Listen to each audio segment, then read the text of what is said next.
Jennifer Anthony and her boyfriend, Moses Oko, were both undergraduate students of the University of Jos, Plateau State, Nigeria. They were both in a relationship, and from the last video Jennifer posted of them before her death, they seemed pretty happy and in love with each other. Even friends in school knew they were lovers, so none of them could have suspected that Moses had evil intentions of using Jennifer for money ritual. Hello again, everyone. My name is Tony Odenna, and you're welcome to Real Crime Chronicles.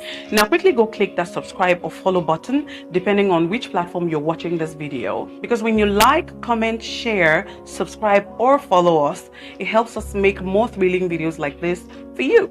Thank you all very much. Now, let's get back to the story. On the 31st of December 2021, both lovers had planned to spend New Year's Eve together and celebrate the beginning of 2022 in each other's arms.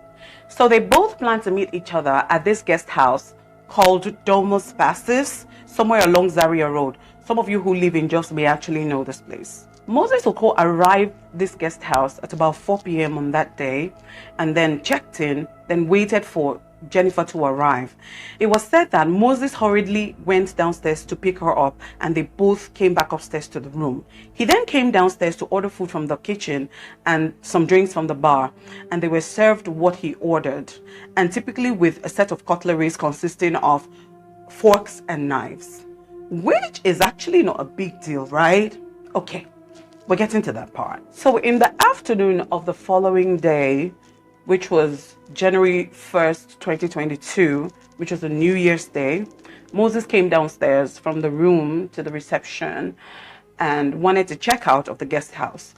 Now, according to the receptionist who was on duty that day, he said that Moses was alone, and he just typically assumed that the girl who came to visit him the previous day had left earlier, probably before his shift began. Well, because this is typically what happens when a registered male guest invites a female visitor over. You know how the thing goes, right? So the receptionist asked Moses to hold on while he goes upstairs to inspect the room he's checking out from. Now he gets upstairs and opens the door. He finds Jennifer Anthony laying on the floor in a pool of her own blood, with her eyes gouged out and parts of her body missing. Utterly horrified by what he had seen, this guy screamed out in shock, raising an alarm as he ran back downstairs to go apprehend Moses. But when he got there, Moses was long gone. And I'm certain he took off immediately the receptionist went upstairs, because that gave him a few minutes to completely disappear from that vicinity. So the hotel management then called the police, and when they came, they investigated the premise and the surrounding, and then took Jennifer's body away for autopsy. So back to what happened in the room after they had arrived and settled into the guest house. Moses didn't actually kill her on that day that they arrived. He waited until the next day. I mean, he pretty much thought everything out to some extent. So what he first did was he found a way to drug her. So while she was out of it and asleep, he took her phone and destroyed it. So in case she unexpectedly wakes up, her phone was already completely destroyed, so she would never be able to call for help. He then killed her. We're not exactly sure how that happened, but according to the police, they suspect that Moses must have hit her head on the ground severally and also trampled on it, because they are seen marks behind her head or something like that. So those injuries kind of indicated that her head had been hit on the ground a few times. Then after he killed her, he used the knife to cut off her breasts. Then he used the fork that had come with the food they ordered to gouge out her eyes. Hey, my goodness. And these body parts, he was supposed to submit them obviously to a native doctor for money ritual. And because Moses had disappeared without a trace, the police had to launch an aggressive but very discreet manhunt to find him. And on January the 11th, 2022, 10 days after he had killed Jennifer, the police found him in Makurdi, Benue State, in a psychiatric home. How did that happen? Anyway, he was arrested. But how did he end up in a psychiatric home after he disappeared for 10 days? When Jennifer's body was found and Moses had disappeared, the news spread everywhere and on social media too. So just as everybody was looking for Moses, his parents were also looking for him. And Moses' father is a lecturer in the same University of Jos where he was schooling. So Moses' parents found him first before the police did, and they quickly checked him into a psychiatric home, then called the police to tell them where to find Moses. Yes, Moses' father is the one who helped the police find and arrest Moses. What an honorable man, right? Yes, very honorable. But there's a catch. So the whole idea of the psychiatric home drama was to enable Moses plead a case of insanity in court, so that instead of going to an actual jail, he would end up in a loony bin, aka psychiatric home, and aka Yaba left. And this was exactly what it turned out to be. The case of a mentally unstable boy who murdered his girlfriend and mutilated her body.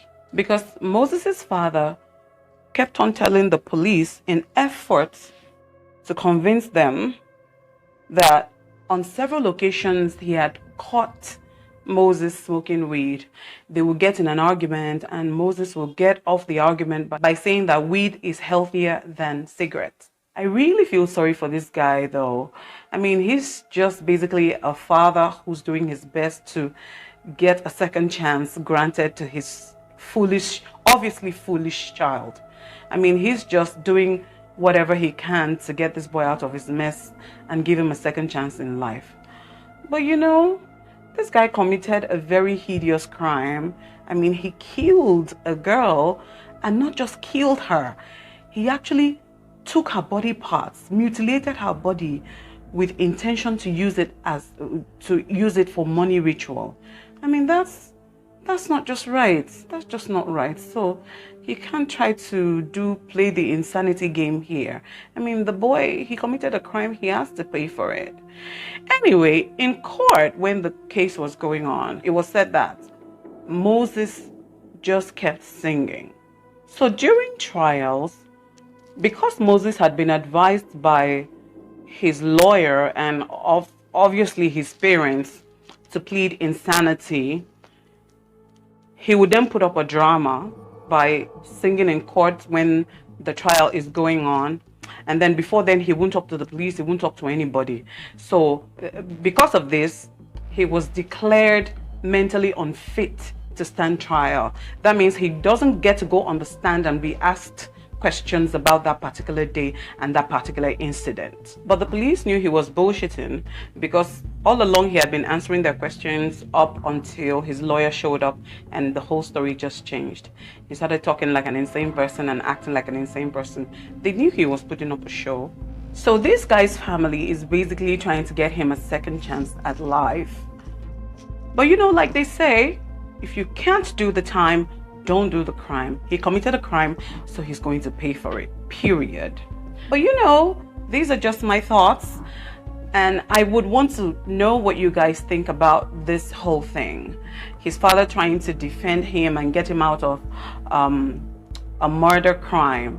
What do you guys think? Do you think he deserves it? I don't know. I mean, it's not my place to say that someone doesn't deserve anything, but at the same time, I just strongly stand on the fact that he needs to pay for the crime he has committed. For me, though, I don't know what it is for you. So just leave me a comment and tell me what you think. So that's all for this video, and I'll see you again on my next video. Bye.